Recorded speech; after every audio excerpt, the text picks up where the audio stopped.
Now that right there absolutely falls right in the bucket of my nerd-preferred personal favorite family camp and floor plans. But when you look at this thing, you're like, dude, what is the big deal? You're just trying to overhype this? It's just another double over double bunkhouse with a super slide. And yeah, there's tons of that stuff out there. And this one comes in a little bit bigger, but it has a true queen bed. It doesn't have the Shorty McShort Pants Camp Queen. It has 80-inch long bunks that is almost like not found anywhere else. It's just super uncommon in the RV industry. So you have like adult size, or like if you have tall teenagers, they can actually fit on these bunks.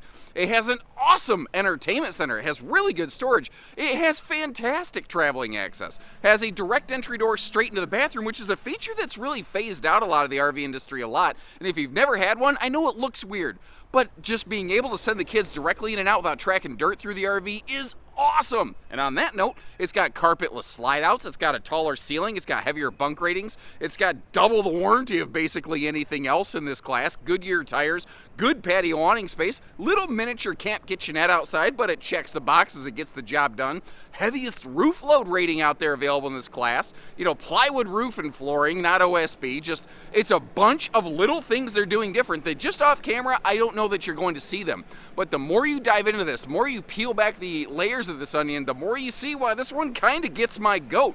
For the longest time, Cougar made this floor plan, and it was my, like, if my family was going to get a camper right then, that day, it would have been that Cougar. This is the same floor plan, but it is coming in at thousands less in a stick and tin market. And there's things that it doesn't do. I'm not telling you it's the most fancy glamp and over-the-top thing out there, but if what you're looking for is something you want to get your family out there for a while, and you want to make sure the kids don't outgrow the bunks, and you want to have some space to survive on a rainy day, this baby checks those boxes. And I can't wait to hear what you think about her. And it's kind of like I said when we started this little adventure here, if you're still hanging out with me, that is. At a glance, I get it. This looks just like every other, travel trailer that has 2 double bunks and a super slide. It's not, though. It is different, and it's different in a bunch of ways that I think are very impactful, but not as obvious to glance at. Taller ceiling. A taller ceiling, like in your house. If you had 7-foot ceilings, it'd be okay. 8-foot ceilings would feel nicer. And in an RV, having a 6'9" ceiling instead of a 6'6" ceiling means taller slides, taller bunks, taller storage, and more headroom in the shower. And those are all big hitter factors to me. Now, the slide out is carpetless, and until I did this video, it's cold today, the slide out is retracted, which is why the slide lip hasn't fully relaxed and laid down yet. So if you see that little shadow right there, someone's going to say, oh, there's slide flooring problems. No, the slide flooring is fine. It's the extra little lip that helps it make the transition on your foot. It just is a little chilly, Now, you may have noticed, it's a pedestal-style table. The RV lacks slide side windows. I'm not ignorant to the fact that this is not the most highly equipped, fanciest version of this RV that I've ever seen. I really like this floor plan, and generally speaking, I think the things that it doesn't do, like it doesn't have a TV by default. It doesn't do a lot of solar by default, but those are potentially things an owner could work around if everything else checks the boxes for them. So it all depends. Like, they put probably a more aggressive lighting package in here than they really need to. They could probably save a bunch of money on this and cut the lights in half, and I bet nobody would be the wiser. But they want it to be a lighter, brighter, more comfortable experience. Now, they are doing floor ducted heating, but they've gotten a little bit better about putting those things in an low traffic zone out of the way. And if you're only like a spring, summer, fall camper, if you don't really run the furnace a lot, you could always throw something over the top of those or put some kind of little filter pad or something. I've heard some people, they'll like stretch some pantyhose or something over the top of that so it doesn't restrict airflow and it can keep all the Skittles and paper clips out of there. Makes sense to me. We are in a bunkhouse, so we need to zero in on this a little bit. You've got, I think, an industry-leading 600-pound bunk rating for each bunk. So 1,200 total pounds of bunk rating here. This is a little weird. They put a household outlet on the bottom, a USB plug on the top. I guess they're kind of splitting the difference there a little bit. I do like the handle for the upper bed, and that open air ladder wall. It makes the whole RV look and feel so big. The windows open for airflow in those bunks, which is really handy.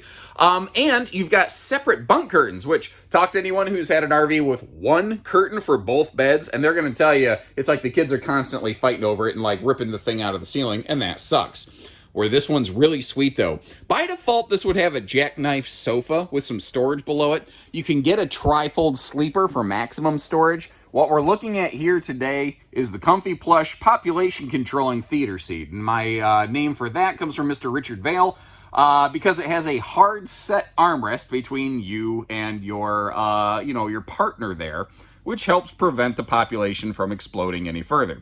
Now, you might ask, can this have a fireplace? And if that's a question you were going to ask, and I've kind of proactively answered that for you, do me a favor and just hit the like button on the video. This one does not have a fireplace upgrade option, swaption, whatever you want to call it. That's not what this one is. This is a more basic series camper with a great floor plan. There are other builders who make layouts like this, some of which do have those fireplaces. So hang with me here. Let's take a look at the rest of the floor plan. And if you're like, yeah, well, other than that, I think it's pretty darn awesome. Well, maybe we can find you something else with a similar layout that might check those boxes. I don't know. And this RV is a little bit longer than some of the others, but that extra storage that we're going to look at, that is where some of that kind of comes into play. Now, today we're looking at the 12-volt compressor fridge, very popular over here in the Midwest. Many of our other stores in more boondock country may actually stock this, though, with a gas-electric two-way fridge. And again, by default, TV not included. You can pop your own TV in there if you're so inclined. Or at the very least, I think you may want to do add something to make that shelf a little more storage functional and friendly. I'm not a big fan of open face storage. This floor plan is actually an evolution of a predecessor that had a giant TV standard. So I don't think that's something Jayco really thought about when they did the revision here. But you know, it kind of, sometimes you win, sometimes you don't. I don't know. It's always a push and a pull. Bathroom door actually locks in case you need some privacy. And speaking of that, if you look over here at this toilet, directly next to that door, it looks and it feels weird. But first of all, that is a bazooka butt fluffy friendly toilet right there. That is another one of those nerdisms provided by our viewers. That one, Mr. Anton K. You may have noticed you could reach over from the toilet and open that door to share the joy with the neighbors. And unless you do something to privatize that window, you're going to be putting on a little bit of a free show. I do feel that is something that could be improved myself. But in case you're curious about, like, dude, I don't want somebody walking in on me while I'm using the bathroom. All you got to do is flick the switch. Now they can't do that. It's just really that simple.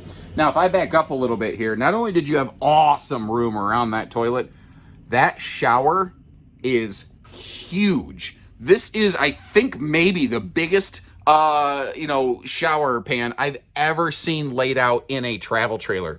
You've got the shower surround paneling, and with the taller ceiling, I mean, headroom, elbow room, that is an awesome shower. This is an RV that, again, has longer bunks, a true queen bedroom, taller ceiling, more shower headroom. It is made for bigger, what I call American size folks. Now, the copies of this made out of Indiana only have a mirror on the wall. The ones from out west actually have a medicine cabinet. And I asked you if you could change one thing in this RV, what would it be? For me, it's so dumb, but that medicine cabinet, that would be my one change, my one upgrade that I would personally tweak or change around. Now, if you don't like the decor, like if you don't like the white part in the kitchen, you can get a brown kitchen. This is the farmhouse decor. There's also a cottage decor, which will do that for you. Now, I mentioned that we had 3 different seating swaptions. I'd be kind of curious, jackknife sofa with storage, trifold hide-a-bed sleeper, or the theater seat. Which one would you go with and why? Now, if you're noticing here, you've got those flip-out like cupception swivel stands where it's a cup holder inside of a cup holder, which, kind of neat, kind of useful, and you can always just not use them if you don't care. This thing is all pocket screwed cabinetry, and a lot of it. That is one thing they did very well here. The only thing I wish they could maybe improve on a little bit is, like, above the microwave, there's just a dead little pocket there. Like, I don't like potentially wasted storage. I like it when no space goes to waste myself. Like, give me access to everything, but I could probably punch those little panels out and do something with it myself. The dinette can fold down into a smaller sleeper. But again, with the 2 big double bunks, I don't know that you're going to need to do that a lot, but I also don't know your family. I know that when I've traveled out west, like around the Utah area, I've met some very large families who need all of the sleeping space they can get, so that you might want to go with the height of bed. Whereas, here in the Midwest, families tend to be a little smaller. theater seat probably work just fine. There's also the timeout seat right over there, right by the door, where you can hang a couple jackets or sit down and put on some shoes or whatever. But I think, man, I know that when my nephews were younger, that timeout seat over there would have got a lot of use. Although, so my brother didn't have like, oh, we're gonna have timeout policy. Basically, if you were sitting on there, it's because you got your butt busted, and you were sitting down to take a break. Now, trying to be fair, this RV does have a couple things that aren't awesome, and one of those, it's not fantastic for campsite window coverage. It's just not. There's not a direct way to absolutely just flip-flop this floor plan without absolutely gutting the kitchen, and that's why we get so few campsite windows and so many floor plans, by the way, just in case you were sort of curious right there. What it does have, though, is, I actually was a surprise. When I saw this floor plan, I figured it was going to be a Camp Queen. And then I looked at it, I'm like, wait a minute, it's not. And I started looking at the tag and I started measuring. That is a 60 by 80 True Queen bed.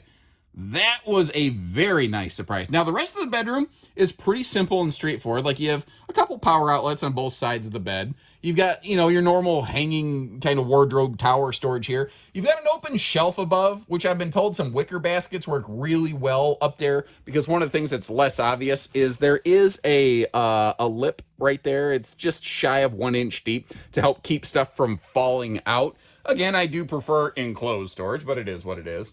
Over here on the wall over on the poop side, we've got our TV hookups.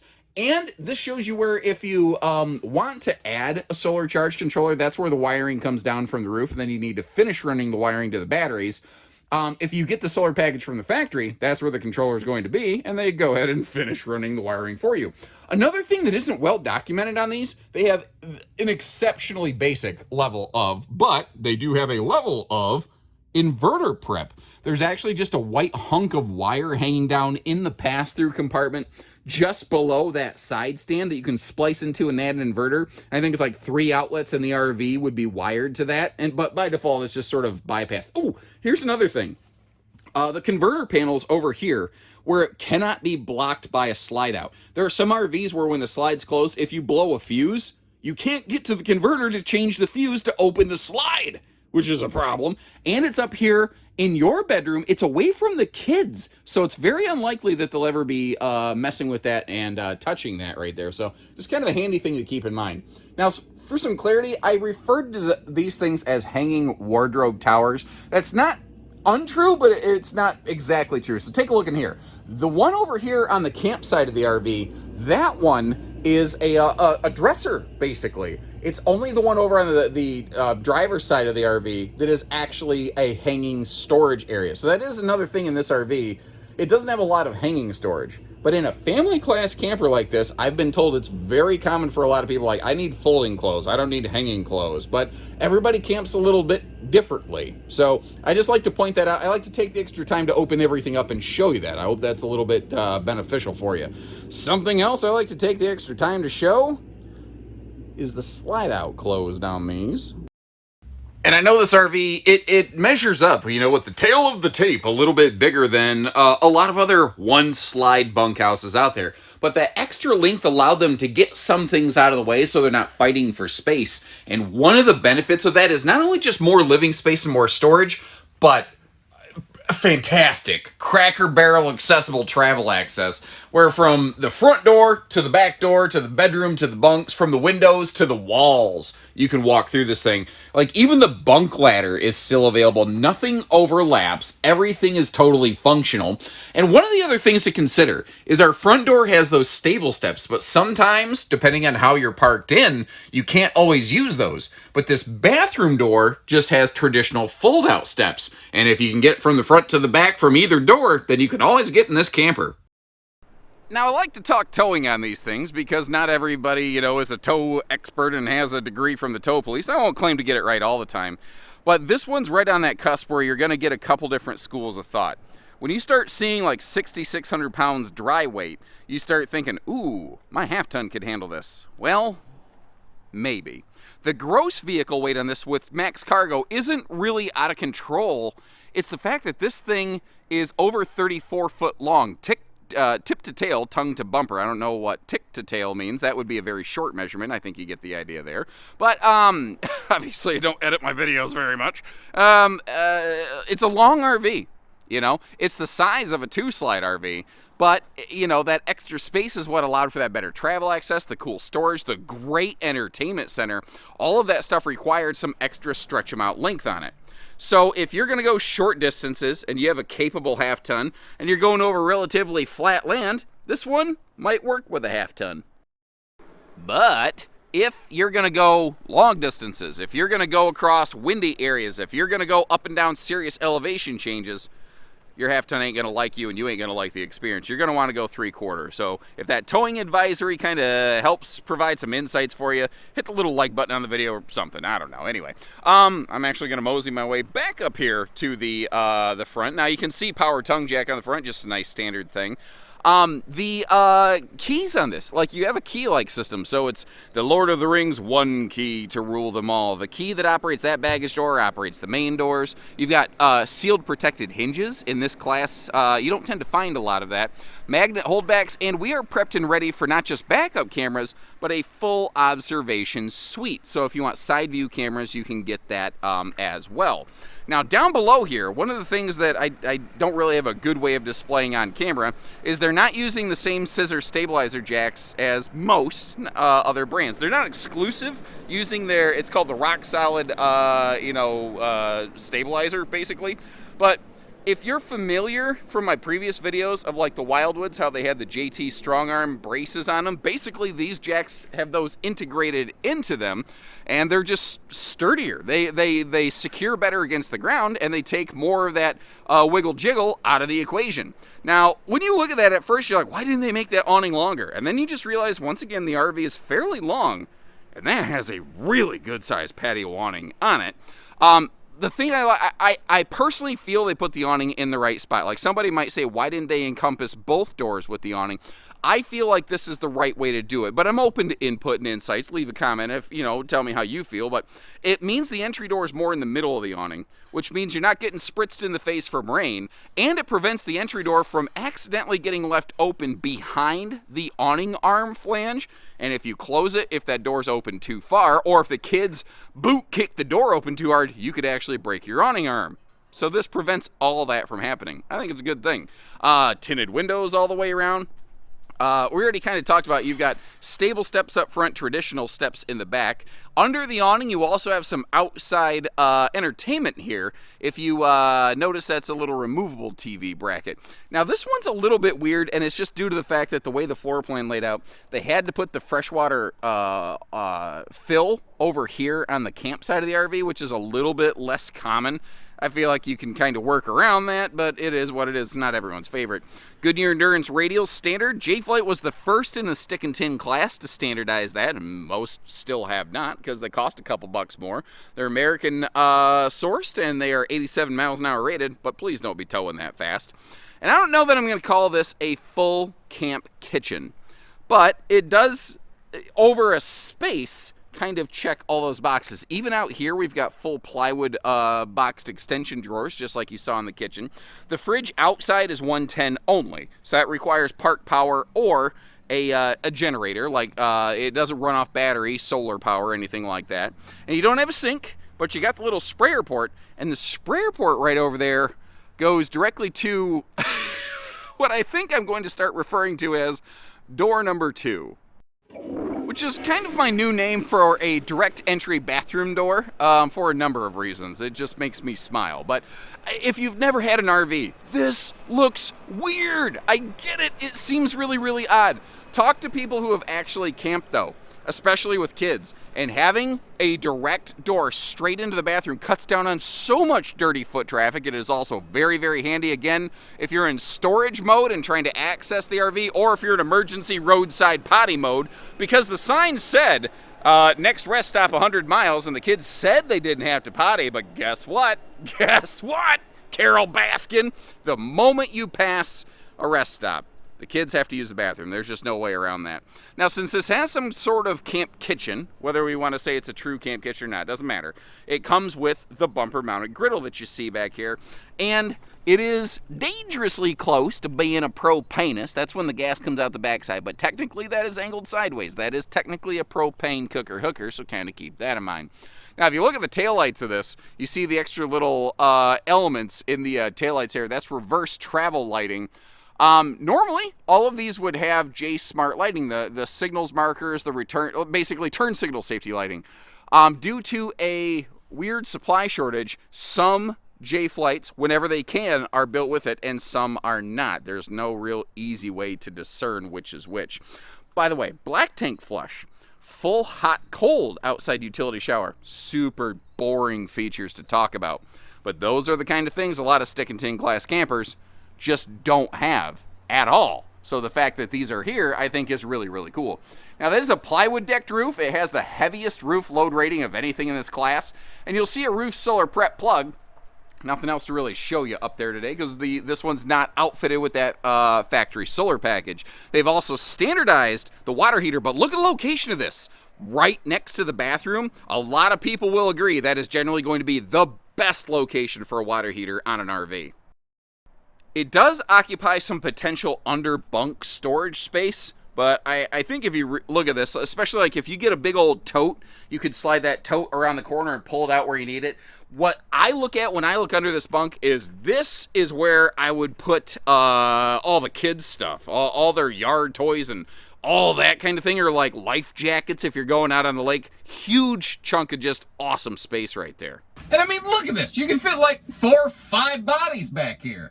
So maybe I'm crazy, because more than once, a floor plan that I've really liked doesn't turn out to be the most popular in the RV industry. What do you think about them? Where did they nail it? Where did they fail it? What is the one thing that you would change on this to make it even better? Leave me some comments, let me know, and in the meantime, I'll leave you some links in the video description to check out pricing and availability on this, but also, like, maybe you want a laminated version of this or something like that. I have other builders who make this floor plan, and I will leave you a link to those down there if you want to check that out, and let me know which one's your favorite and why. Or don't. Whatever works for you. So take care, stay safe, have fun, and happy camping, everyone.